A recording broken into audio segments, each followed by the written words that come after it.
सना दुकानदार से, भाई बच्चों के 1 दर्जन अटैच बाथरूम दे दें।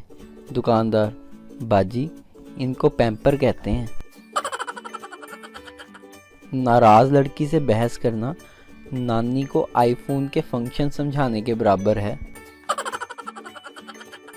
नवा कट्टा खुल गया जी, इसकी इंग्लिश क्या होगी? New buffalo open. आपको पता है आजकल घूमने नहीं जाना पड़ता, लड़के बैठे बैठे ही दिमाग घुमा देते हैं। सबा लोड वाली ने बेनज़ीर इनकम सपोर्ट वाले से शादी कर ली। इनके यहाँ जो बच्चा पैदा हुआ अब वो जीतो पाकिस्तान के मैसेज करता है। इस्लामाबाद की औरतों के नाम: Mrs Jabbar, Mrs Khan, Mrs Gardezi. और सियालकोट की औरतों के नाम: माने दी बुढ़ी, बटा दी नो, जेदे दी रन। डेंटिस्ट शेख से, आपका दांत निकालना पड़ेगा। शेख, कितने पैसे लोगे? डेंटिस्ट, 250 रुपये।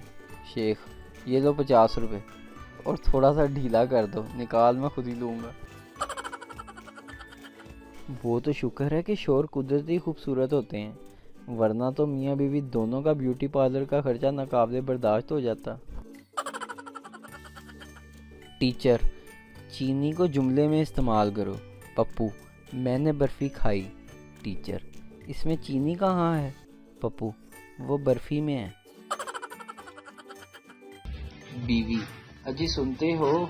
शोहर, सुनता ही हूँ, बोलने कहाँ देती हो? वीडियो देखने का शुक्रिया। लाइक कीजिए हमारा पेज NTV उर्दू और वीडियो पसंद आए तो ज़रूर शेयर कीजिए। Thank you.